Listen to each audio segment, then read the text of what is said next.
New York, big city of dreams. New York, big city of dreams. Customizable reports and schedule weekly or monthly. What's going on? This is Jay Ellis from Knick of Time Show. Here to give you that Knicks talk just in nick of time. And it's time to talk about the Knicks versus the Heat because the Knicks lose to the Heat in a tough game. Tough game. I have the wrong ticker up here, that's fine. The Knicks lose to the Heat in a tough game, all right? And we're going to talk about it, all the good, the bad, and the ugly. We lost 105 to 86 Heat. All right, but I'm gonna start the show. I'm just gonna get right to it, man. Ryan G, stats and facts. What happened, dog? Why do we suck? Let me know. Well, I think the number one thing is you gotta look at the hustle stats because we've mentioned it on the podcast before that the only way the Knicks are gonna win this game is if this series in general is if they out hustle the Heat. So if you look at the hustle stats, first and foremost, this game wasn't lost by shooting. The Knicks shot terrible from three-point range, but the Heat shot terrible as well because the Knicks only made 8 threes, the Heat only made 7 threes. So that wasn't the difference in the game. Rebounding, that's a stat where the Knicks usually dominate their opponents. They were out-rebounded by the Heat today, 50 to 48. Offensive rebounds, Knicks had 14, the Heat had 13, so the Heat kept pretty much neck and neck with them in offensive rebounding, and that's usually a stat that the Knicks kill their opponents in. That's number one. Number two, again, points off of turnovers. Both teams pretty much had equal turnovers. The Heat had one more turnover than the Knicks, but what's the difference? The Heat had 16 points off of turnovers. The Knicks only had 9. Another stat to point at, points in the paint. Another stat that the Knicks usually kill their opponents in. The Heat outscored them in the paint, 50 to 36. So pretty much every metric that the Knicks usually dominate their opponents in, the Heat beat them in those stats. And going back to the game in general, we mentioned in the last podcast after game 2, playing Hart and RJ together against this Heat defense is not a good idea. Because what the Heat does, and they pretty much did it in game 3 as well. When you have RJ and Hart on the court, they don't respect those guys shooting. So what they do is that they pack the paint. So that stops the Knicks from penetrating into the paint and creating off penetration. And a lot of times when Brunson or Randle has the ball, they double off of either one of those guys. And that makes it difficult for Brunson to create anything on offense, and it makes it difficult for Randle to create anything on offense. And there was a stat I saw on Twitter as well that showed like the differences between the two starting lineups when Hart starts as opposed to when Grimes start. And I think in like 100 something possessions, when Hart is in the starting lineup, the Knicks are net rating negative 2.3. But when Grimes is in the starting lineup instead of Hart, the Knicks net rating is positive 9.6. So right then and there, like if you see the Heat doubling off of RJ and Hart to double Randle and Brunson when they have the ball, making life difficult for them to score. As a coach, why do you persist in playing those two players together? Why not bench one of them and then put one of your shooters out there to make life easier for those players to operate on offense? And you started in the first quarter as well because the Knicks could not generate no offense with RJ and Hart on the court. Once, I forgot, I think it was RJ went to the bench and Grimes got on the court. Once that happened, you saw the spacing improve immediately and the Knicks were able to get some scoring going. So, I mean, small things like that, I feel like if Thibs can do it, if Thibs, can actually see it and do it, I think that would give the Knicks a better chance in this series. And another thing, too, late in the game,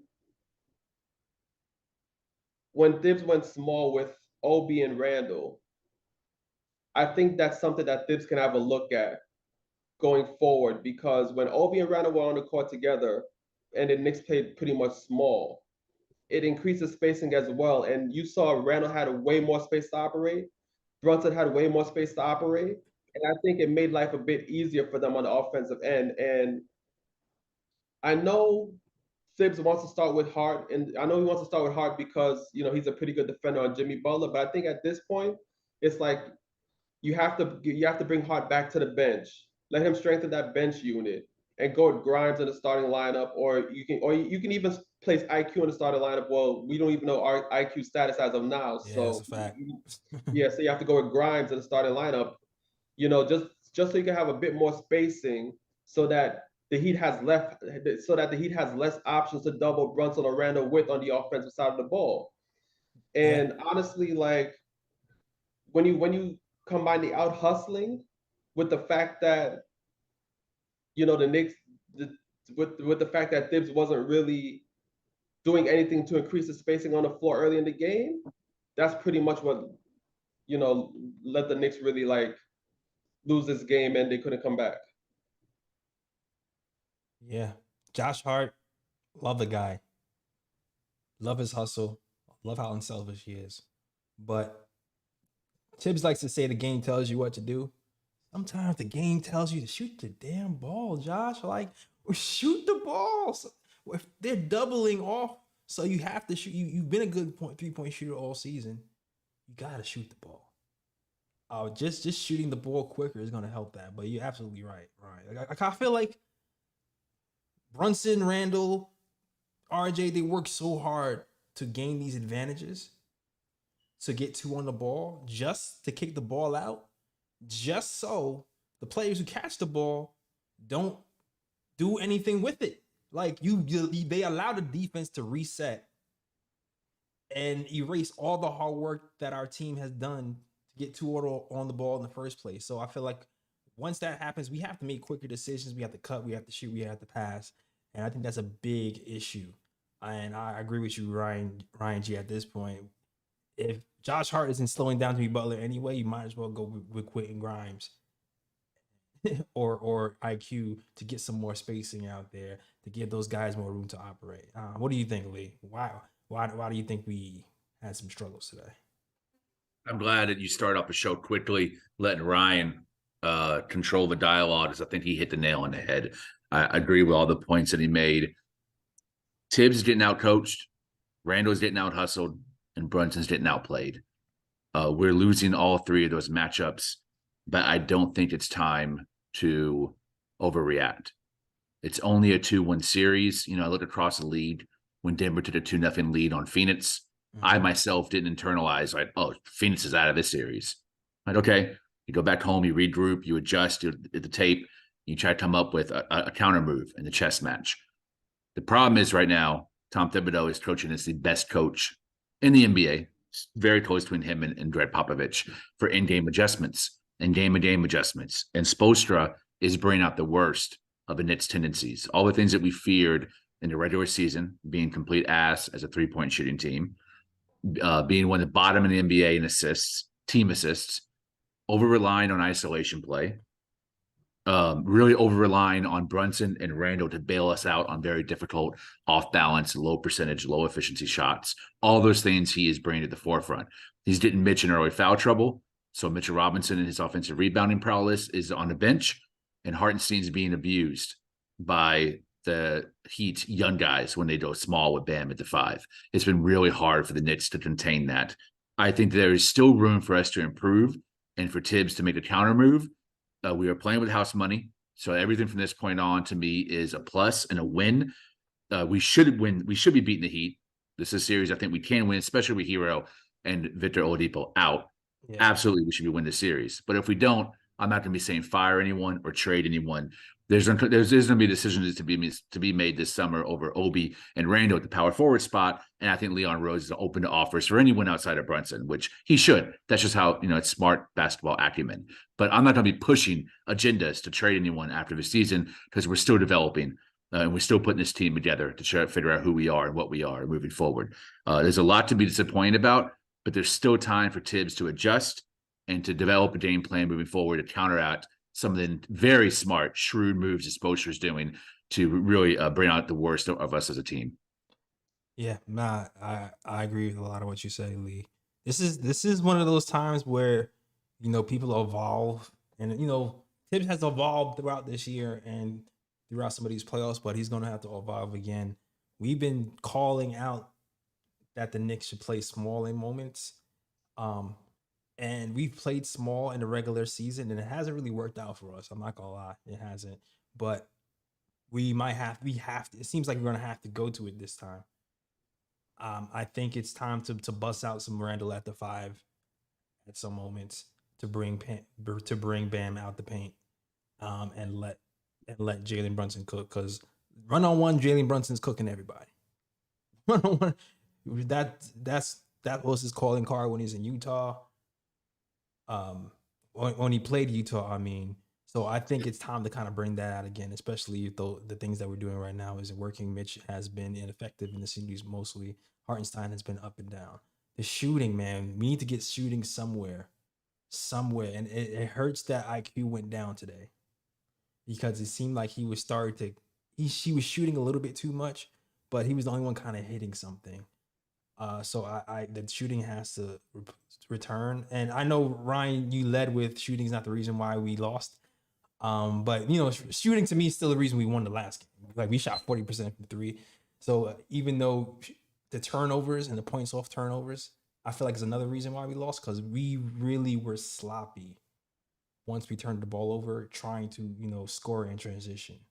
I think that's the reason why Tibbs went away from it in the beginning of the season, because we just wasn't really effective at running. But we're gonna have to run and be effective at it to contend with this team, because they've been effective in the open court, but we definitely have not, for sure. So I mean, yeah, on the money, gentlemen, with everything you said. I feel like I'm missing something that I wanted to. The discipline. That's one thing I want to mention. The shot selection in the later part of the game, in the second and third quarter, was fishy to me. I felt like the first quarter, the Heat hit a lot of tough shots, a lot. And at the same time, I felt like they were getting a lot of friendly whistles in the first quarter. Yes, so to the whole game. I'm like, all right, we're losing now, but I didn't panic, because I'm like, I didn't necessarily hate the shots we were getting. We were missing them, but I felt like, and they were hitting some tough ones. I was like, if we stay consistent, I feel like we can fight ourselves back into this game. Unfortunately, I don't think we remained disciplined throughout the entire game. I think we let the lack of foul calls get to us. It got to the point where Randle, every time he shot the ball, he was just looking at the ref. He even looked to see the ball was going in. He wasn't trying to go back. He every time he shot the ball, it looked like he was more concerned with getting the foul than playing the game. Yeah. And I think it mentally took him out the game. So even though he didn't, he didn't roll the tech like he usually does and get pissed and body slam people, but he still got taken out the game mentally, and we need to get him back in the game and engage. Even RJ, you don't really see RJ get that upset, but he threw the ball and got a tech as well. So we have to remain disciplined throughout the whistles or non-whistles. Keep moving the ball, keep getting the shots, and keep playing our game. And we just got to hope the whistles turn around and keep playing the game. So sometimes that's what happens. The whistles start to turn. We started getting more calls in the second half that going our way. Even though the Heat was getting calls in the first half, he was getting more calls in the second half. But by the time the second half rolled around, we weren't disciplined anymore. You know what I mean? We weren't disciplined anymore. We was playing a little bit too much hero ball, and we was getting outside of ourselves. So I feel like this game is a lesson on the process and the discipline and fighting through those hard times when the whistles aren't going to go your way, but you still got to fight and still got to play basketball. You know what I mean? Yeah, I think that if you want the hyperbolic knee-jerk reactions, Twitter is a great place for that, as I have learned in the last couple of months. Or just turn on ESPN and watch anyone that's hasn't watched the Knicks in the regular season give their ass crack take on what's happening with the New York and Miami series. But I think this is a perfect place. It's a safe space for us Knicks fans to be honest and not overreact or underreact, and just have honest, real conversations. And one of those is Tom Thibodeau needs to stay as a head coach. I'm a believer in him. He has changed my mind in this regular season. He coached a hell of a series against Cleveland, maybe one of his best coaching jobs in his career, of his history. Right now, he's getting out coached. Made sense. Yeah. Eric Spolestra has won 2 championships. He's a top 15 coach of all time, named by NBA.com for a reason, or the NBA Association, for a reason. He's a brilliant coach. He's taking 4 undrafted guys in his main 9-man rotation, along with Jimmy Butler and an old-ass Black China at point guard and Bam Adebayo, and he's taking them to the semi-conference finals again. After going to the conference finals last year and the finals 3 years ago. He's a great coach, and it's okay in a big picture, not for us Knicks fans. It's not okay to lose a game, but it's understandable that Tom Thibodeau is being outcoached by him. He's not being outcoached by JB Bickerstaff, or Jason Kidd, or Steven Silas. He's being outcoached by Eric Spolestra, a champion. He's not my Budenholzer. This is a real champion in Eric Spolestra. You can see it. You see how he adjusts game to game. At the same time, there's certain things that got us here to this point in the season that he has now moved away from. I don't understand starting Josh Hart over Quentin Grimes. Yeah. To me, Quentin Grimes should start because Josh was the point of a spear, the same way Kyle Lowry was for the Heat. Josh Hart is for the Knicks. Him and IQ came in there and really changed the pace with their downhill ability, getting in transition, did easy buckets, guarding the point of attack. We're missing that with that second unit because Grimes doesn't have that same energy. He hasn't looked for his shot in the same way in one-on-one situations that Josh Hart does. So now that the spacing is off with the starting unit as well, and we're really over-dependent on the 3-ball. We're not a three-point shooting team. We're one of the worst three-point shooting teams in the league in the regular season, and we're the worst in the playoffs from the Cavs series, not the Heat series. The Cavs series made us the worst in the entire playoffs. So get back to what got you here, which is pick and roll basketball, going downhill, getting to the rack, getting fouls, crashing the boards, getting offensive rebounds, and putting the ball back into the basket around the rim. We don't have shooters. Don't put Evan Fournier. Evan Fournier didn't get you here. But Deuce McBride was part of a 9-man rotation before Josh Hart. If IQ is not there, he can take some of those minutes in a 9-man rotation. I would love to see Hart play some defense and at least get us some second chance opportunities and some transition opportunities with offensive rebounding. Bring Hart back to the bench. Yes, 100%. I want to throw in a couple more things as well on top of what Lee said. The Knicks offensive rebounding has been negated in this series, but to be honest, this is why the Knicks need to go back to Grimes and start a lineup, and the Knicks have to try to maintain spacing throughout the whole game because, like I said, when RJ and Hart are in the game, is Mitch a great rebounder? Of course. Is Randle a great rebounder? Of course. Hart a great rebounder? Of course. Those guys are all great rebounders. But like I said, when you have RJ and Hart out there together, the Heat just pack the paint. They don't respect RJ's shooting. They don't respect Hart's shooting. So when you have the Heat packing the paint, whenever the Knicks put up shots now, it's hard for them to even grab those offensive rebounds because you have so many Heat players in the paint already waiting there to get the rebound. So you have to go back to spacing the court a bit. And then now when you space the court a bit, there's not as many Heat players in the paint trying to pack it. So now if the Knicks go up for a shot, there's more space for them to go hustle and get those offensive rebounds and get extra shot opportunities as well. So I think you have to also look at that also. Yeah, and RJ Barrett too, man. RJ Barrett has been really good. I made a whole video. I mentioned he was in the 91st percentile in the mid range, and since I made that video, it's risen. It went to 92 percentile in the mid range elite. This game, I'm pretty sure that percentage has dropped. I saw something that said he had the highest shooting percentage in the NBA playoffs so far. Today, the Heat did a good job of concentrating on shutting down RJ Barrett. They had Jimmy and Barrett. Barrett didn't really respond really too well. He had a lot of balls that went in and out too.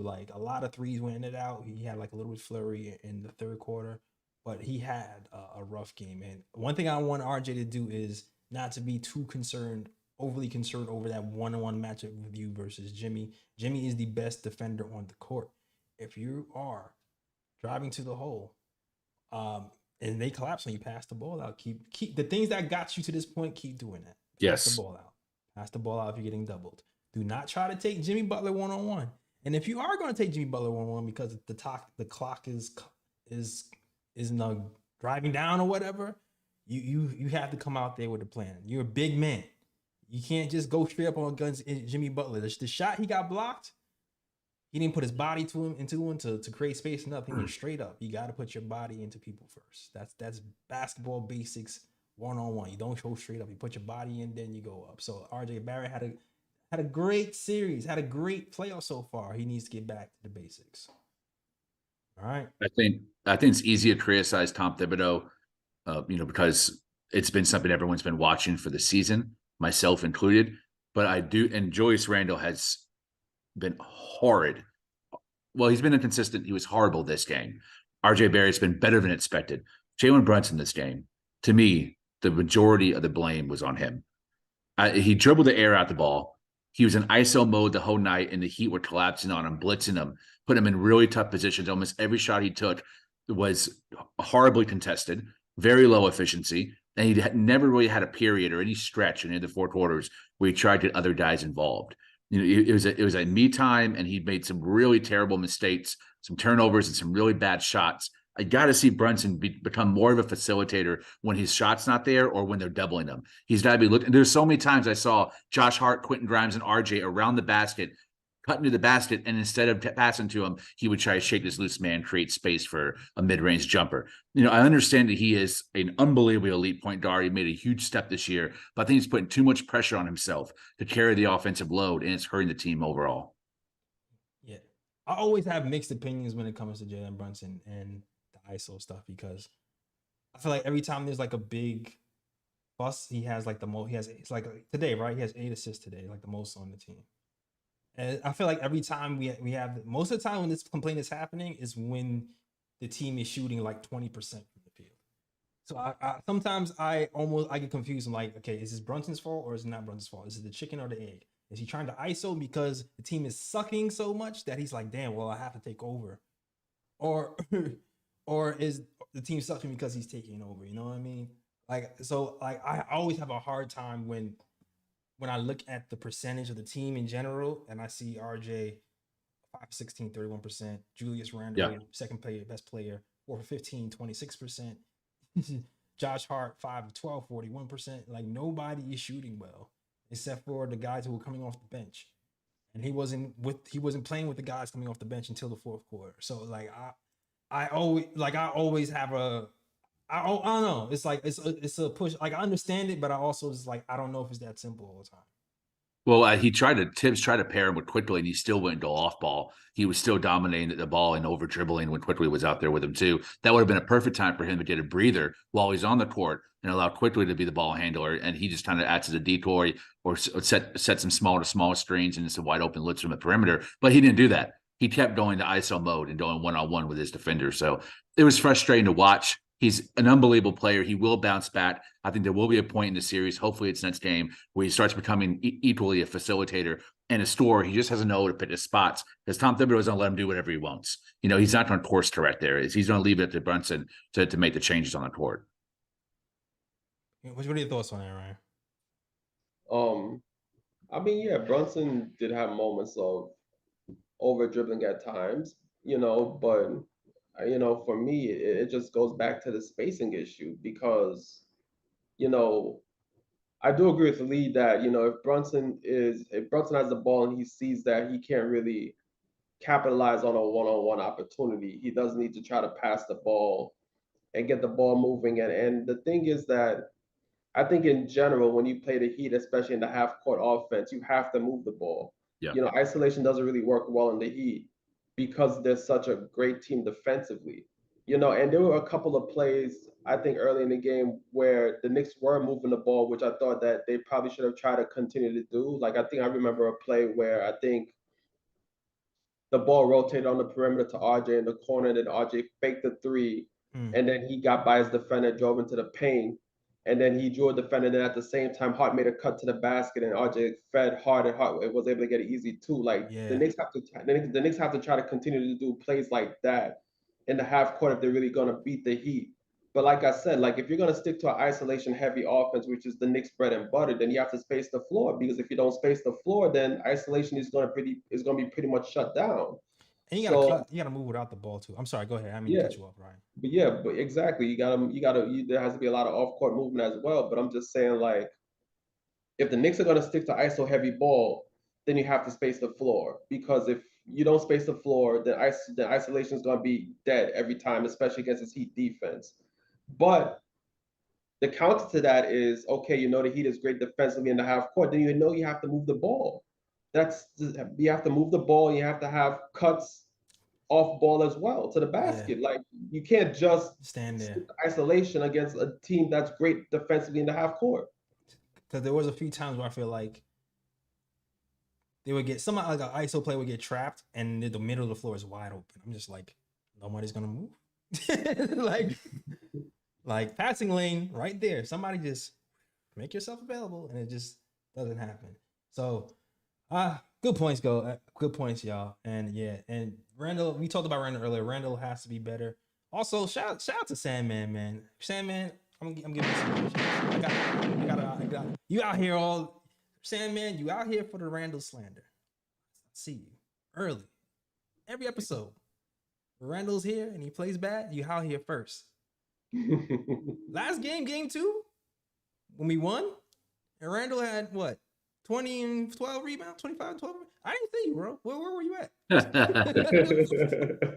So I will accept the Randle slander energy when he plays bad. But when he's playing good, don't not show up.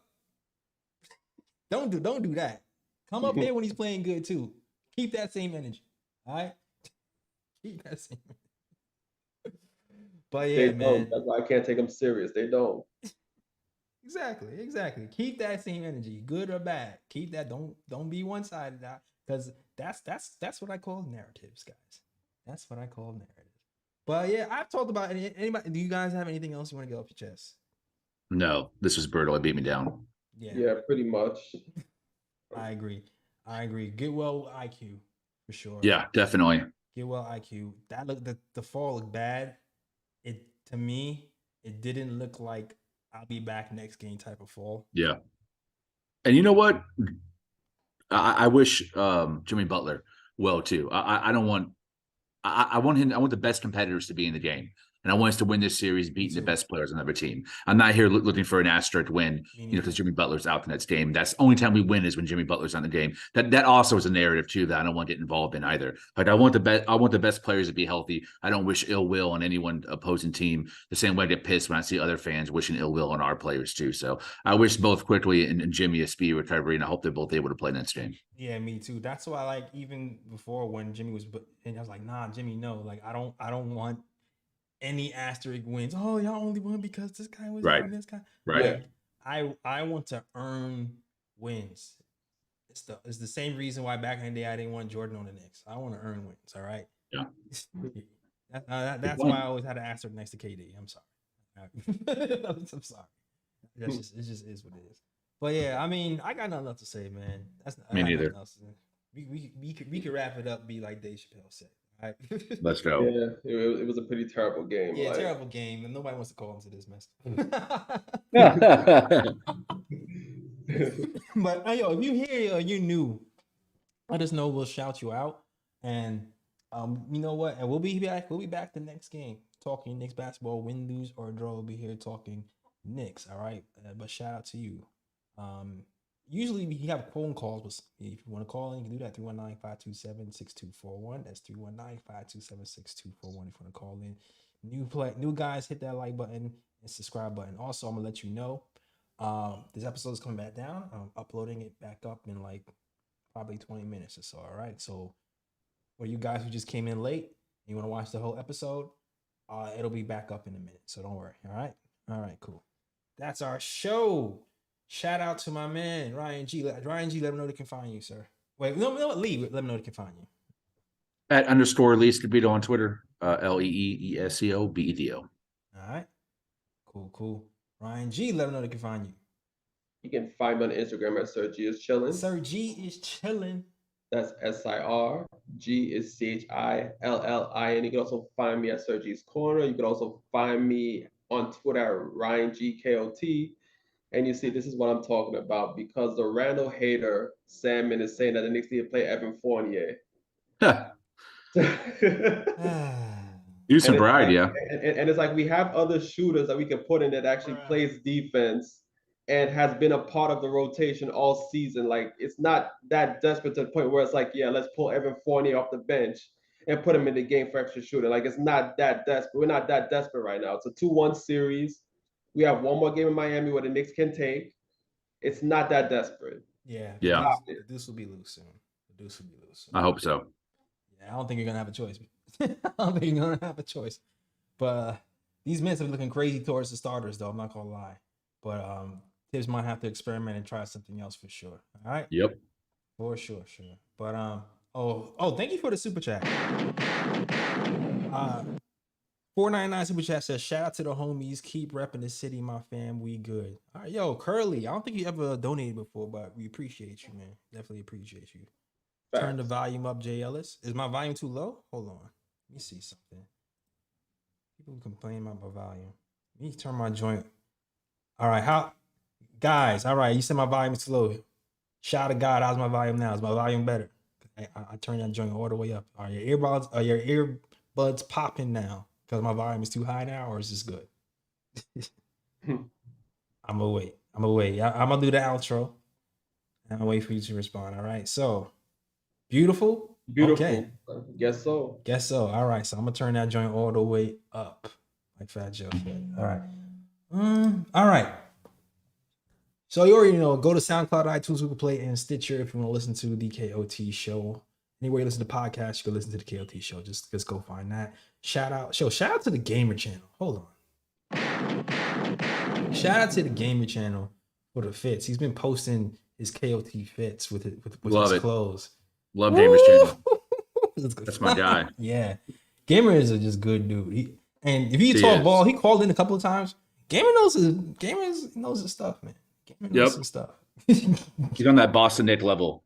Yeah. Great fan. Yeah, Boston Knick is awesome as well. But shout out to Gaming Channel. But you can buy the KOT snapbacks at the nickatimeshow.com. Just go there, hit catalog, and you'll see the merch and buy that stuff. Follow us on the KOT Show on Twitter, the Knick Time Show on Instagram and Facebook as well if you want to follow us on social medias. All right? All right, so shout out to you guys and shout out to all of the supporters, everybody who's been enjoying the ride with us through the losses and the wins. We definitely appreciate y'all. And supporting us through the season. All right. That is our show. We out this mug. And as always, shout out the worldwide west. Everywhere we go, we leave a worldwide mess. It's a mess out here in these Knicks YouTube streets. That's our show. We out this mug. Peace. York, New York, big city of dreams. New York, big city of dreams.